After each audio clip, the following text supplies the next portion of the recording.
The discovery. The exoplanet Kepler-438 wasn't supposed to change humanity's destiny. It was just another research assignment for Dr. Maya Chen, another distant world where her xenorchaeology expertise would likely find nothing but disappointment. 3 years at the remote outpost had yielded little more than mineral samples and the occasional microfossil, hardly the groundbreaking discoveries she dreamed of during her doctoral studies. The morning everything changed began like any other. Maya calibrated her equipment in the research station's lab.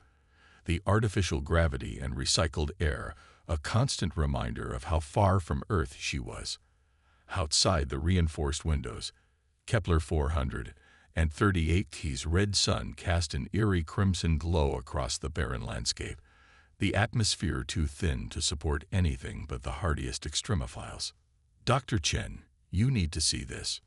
Dr. Sanjay Kapoor, the team's geologist, burst into the lab, his normally calm demeanor replaced with barely contained excitement.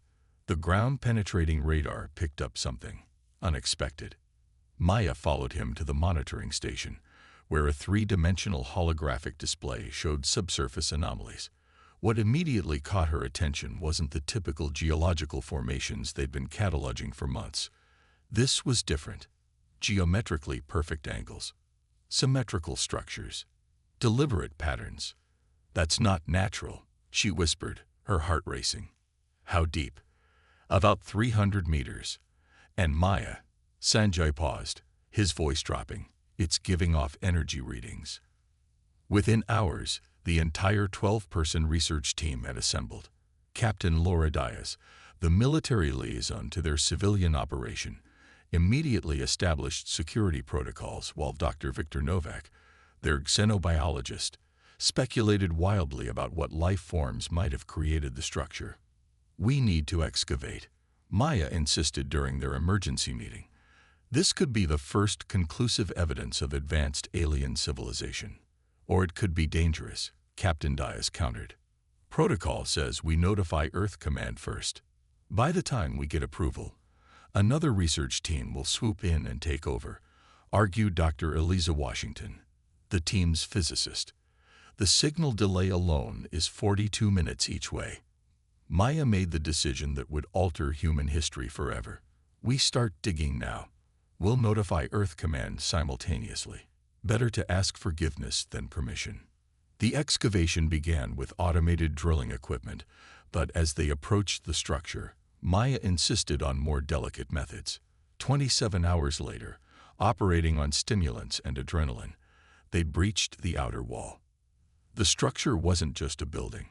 It was a vast complex extending kilometers in every direction. The alloy comprising its walls defied initial analysis, somehow both metallic and crystalline, with properties that violated conventional physics. Most remarkably, despite being buried for what preliminary dating suggested was at least 2 million years, systems within the structure began activating as soon as the team entered. Lights illuminated their path, not with external fixtures, but as if the walls themselves chose to glow. The air inside was breathable, maintained at a perfect temperature for human comfort. And everywhere, covering nearly every surface, were intricate symbols unlike any language encountered in human history.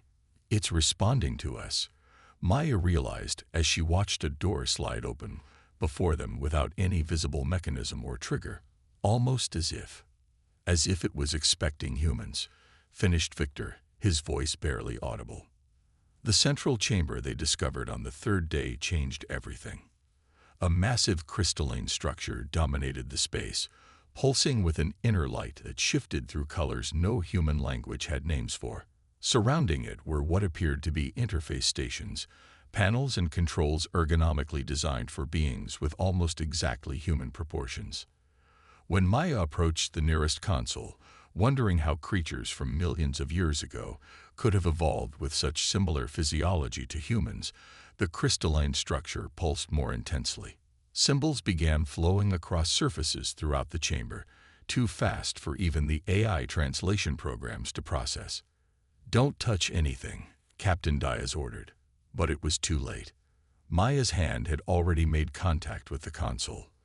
A surge of energy coursed through her body, not painful, but overwhelming. Images flooded her mind.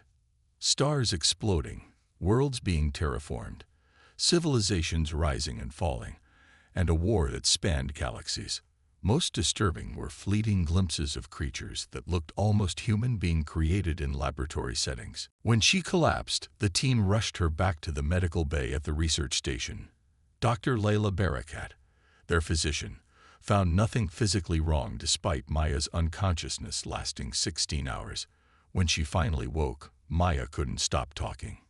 It's not just an alien structure, it's a weapon. No, not just a weapon. A library, a factory, a fortress. It was built by the predecessors. That's the closest translation I can manage. How do you know this? Eliza asked, recording everything. It showed me. The crystal. It's some kind of data storage and transmission medium. But more than that, it's semi-sentient. Maya struggled to find words for concepts that human language had never needed to express. The predecessors were fighting something, an enemy they couldn't defeat conventionally.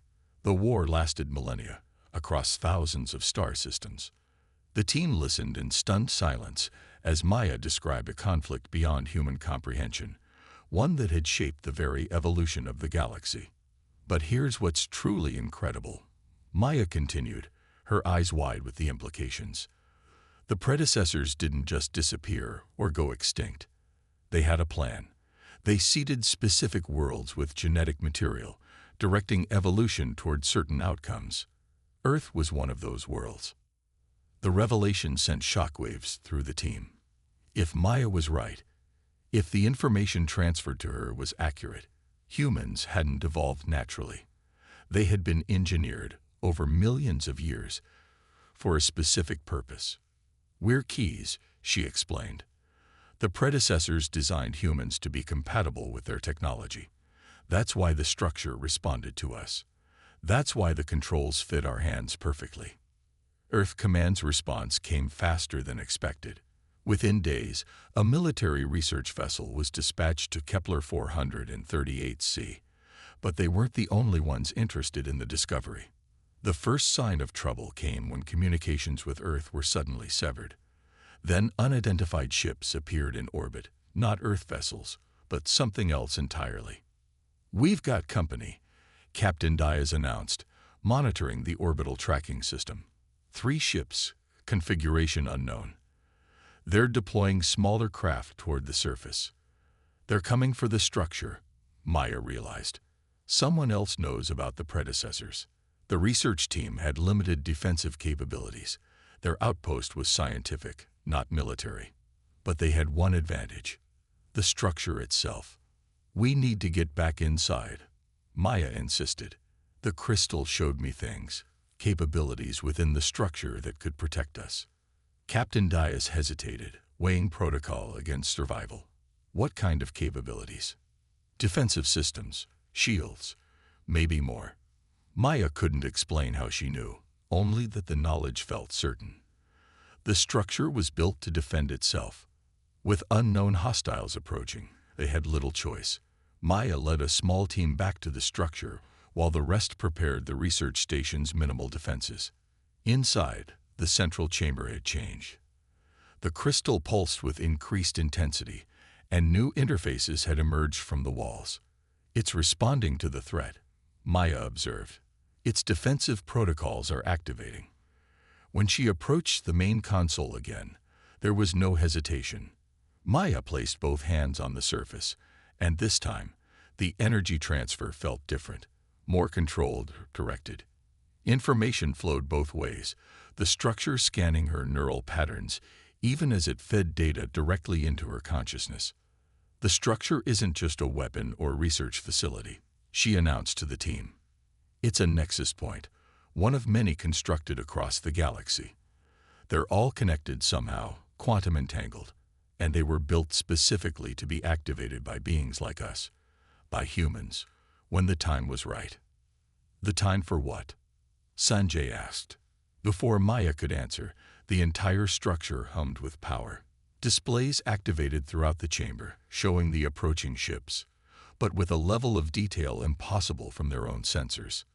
They're called the Vex, Maya said, somehow accessing knowledge she couldn't possibly have.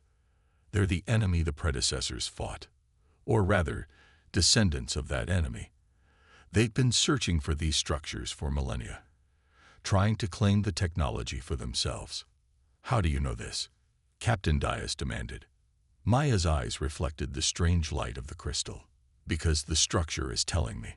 The predecessors built humans to be compatible with their technology in ways the Vex can never be. Our neural patterns, our genetic code. We're the only species that can fully interface with these systems. As the hostile ships entered the atmosphere, Maya made a decision.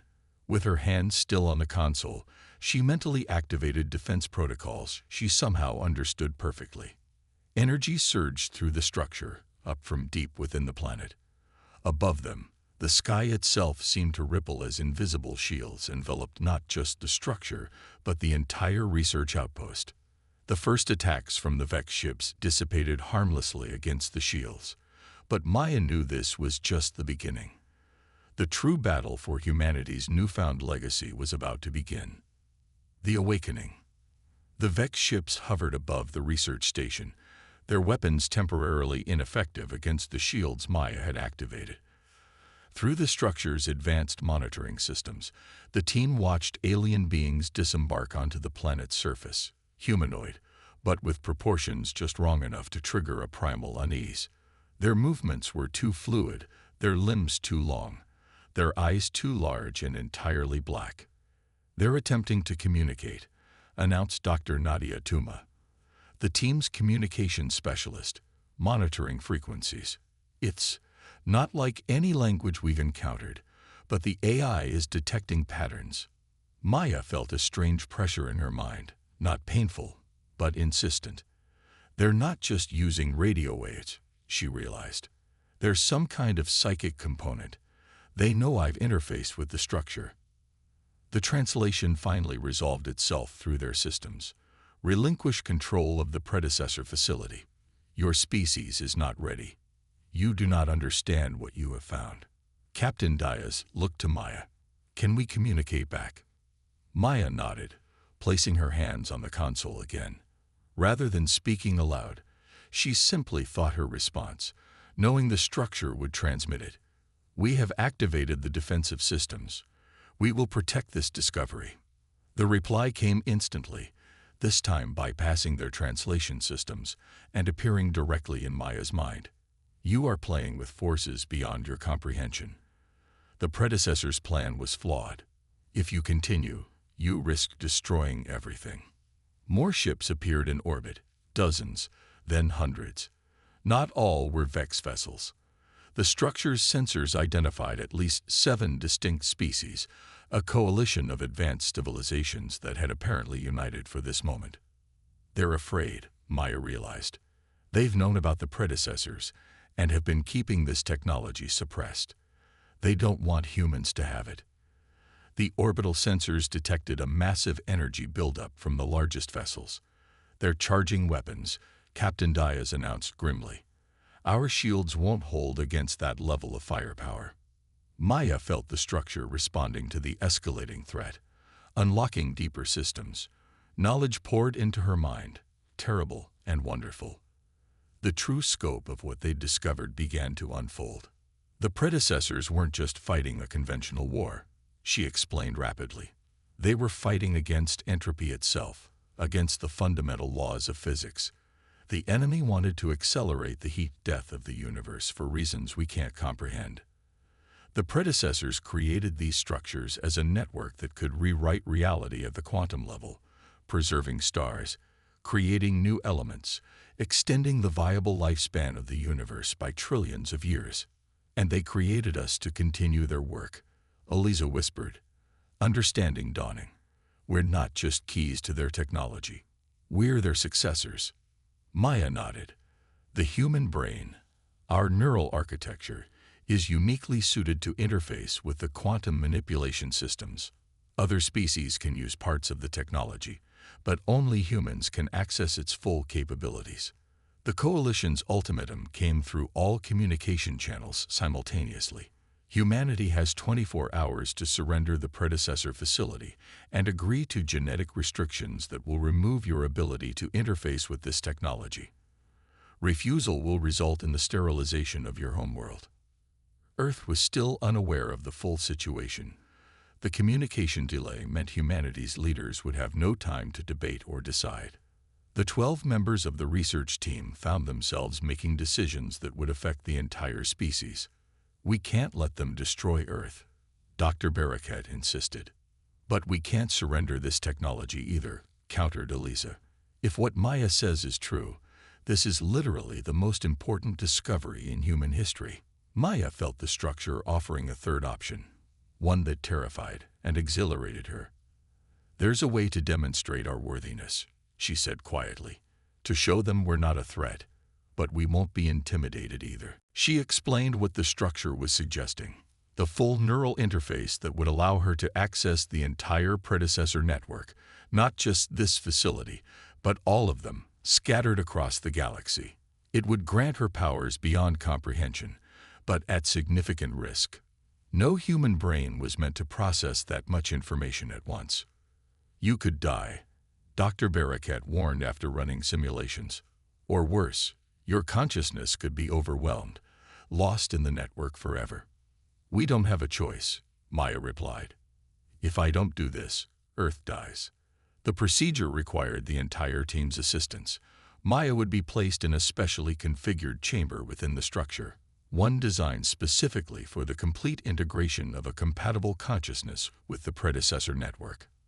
As final preparations were made, Captain Diaz approached Maya privately. "Are you certain about this? We could try fighting or negotiating." Maya shook her head.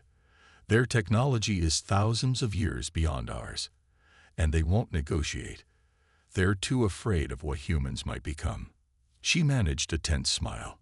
"Besides, I've seen glimpses of what's possible through this network. If it works, humanity will never be the same." The integration chamber resembled a crystalline coffin, pulsing with the same otherworldly light as the central crystal. Maya lay down inside, electrodes placed at specific points on her skull, while fluid with nanoscopic components slowly filled the chamber around her. "Neural pathways aligning," reported Victor, monitoring her brain activity. "Quantum resonance establishing between her synaptic patterns and the structure's core systems." Maya felt herself both expanding and dissolving. Her consciousness stretched beyond her physical form, connecting to systems buried beneath countless worlds. Knowledge flooded in: the complete history of the predecessors, their technologies, their vision for the universe. Most importantly, she understood now why humans had been created with such specific neural architecture. Through the network, she could perceive the Coalition fleet preparing for attack. With a thought, she reached out to them. In orbit above Kepler 438c, on the bridge of every Coalition vessel, commanders of 7 different species suddenly found themselves in mental contact with something they had never experienced before: a human consciousness amplified and distributed through predecessor technology. Maya didn't speak. Instead, she showed them. She revealed the true purpose of the predecessor technologies: not conquest, not destruction, but preservation. She demonstrated how human neural patterns could manipulate quantum fields with unprecedented precision, stabilizing dying stars, neutralizing dangerous singularities, even creating sustainable micro-universes where new forms of life could evolve free from the constraints of entropy. When a Vex dreadnought attempted to fire upon the planet, Maya diverted the energy of its weapons through subspace, harmlessly dissipating the destructive force while simultaneously repairing the quantum damage the weapon would have caused to the fabric of reality. "We are not your enemies," Maya communicated to the Coalition. "We were created to preserve, not destroy. The predecessors chose humans not because we are perfect, but because our minds are capable of both logic and empathy, both calculation and creativity. We can understand the numbers and still care about the lives behind them." To prove her point, She activated regeneration protocols in the nearest failing star system, a red giant that coalition astronomers had calculated would collapse within decades, destroying 3 inhabited worlds. Through the predecessor network, Maya stabilized its fusion processes, extending its viable lifespan by millions of years. The coalition vessels remained in position, their commanders conferring frantically. Finally, a response came from what appeared to be their flagship. Demonstration received. Your capabilities are beyond our expectations. What are your demands? No demands, Maya replied. An offer. Partnership. The predecessors did not intend for humans to wield this power alone. The network was designed for cooperation, for mutual benefit. There is enough universe for all of us to preserve. One by one, the coalition ships powered down their weapons. The Vex vessels withdrew first, their ancient grudge against the predecessors apparently undiminished. But the others remained, curious, cautious, but no longer immediately hostile. Maya began the delicate process of withdrawing from the full neural interface, retaining connection to the structure, but relinquishing the galaxy-wide network that had temporarily made her something more than human. As her consciousness condensed back into her physical form, she knew everything had changed. When she emerged from the integration chamber, her team hardly recognized her. It wasn't that her physical appearance had altered dramatically, though her eyes now held a faint luminescence, but something fundamental had shifted in her presence, in the way she moved and spoke. What happens now? Sanjay asked as they helped her to a chair. Maya smiled. Now humanity takes its place in the galactic community, not as conquerors, not as servants, but as inheritors of a legacy beyond imagination. She gestured to the structure surrounding them. This is just the beginning. There are thousands of these facilities scattered throughout the galaxy, each with different capabilities. Some can terraform dead worlds, others can create new elements, still others can manipulate time itself in limited ways. And all of them respond to human neural patterns. Eliza finished, understanding the implications. Not just to humans, Maya corrected. I've modified the network. Any species can now access basic functions, but the more advanced capabilities, the ones that could cause the most harm if misused, those still require a human component. She looked at each of her teammates. The predecessors weren't wrong about us. Despite all our flaws, humans possess something special. A unique balance of intellect and emotion, of selfishness and altruism. Within days, communication was restored with Earth. The news of what had been discovered, and what had nearly happened, sent shockwaves through human civilization. Diplomatic channels opened with the coalition species, while research teams were assembled to study other predecessor facilities identified throughout explored space. Maya remained at the Kepler 438 facility, serving as humanity's principal liaison to both the coalition and the predecessor network. Though she had withdrawn from the full neural interface, her connection to the structure remained, allowing her glimpses of possibilities that stretched beyond the current age of the universe. One evening, as Kepler's red sun set over the now bustling research complex, Captain Diaz found Maya standing alone on an observation platform, gazing at the stars. Any regrets? Diaz asked. Maya considered the question. About interfacing with the network? No. About what comes next? She smiled faintly. The responsibilities we've inherited are overwhelming. Humanity now holds the keys to technologies that could rebuild stars or destroy them. We'll make mistakes. We may even repeat some of the predecessors' errors. But, Diaz prompted, but we'll also do things they never imagined, Maya replied, her eyes reflecting the distant stars. The predecessors created us to be their successors, but they couldn't predict exactly what we would become. That's the beauty of it. We're not just their legacy. We're something new. Above them, coalition ships maintained peaceful orbit alongside Earth vessels. Below, in the depths of the predecessor facility, the central crystal pulsed with ancient power, waiting for the next chapter in a story billions of years in the making.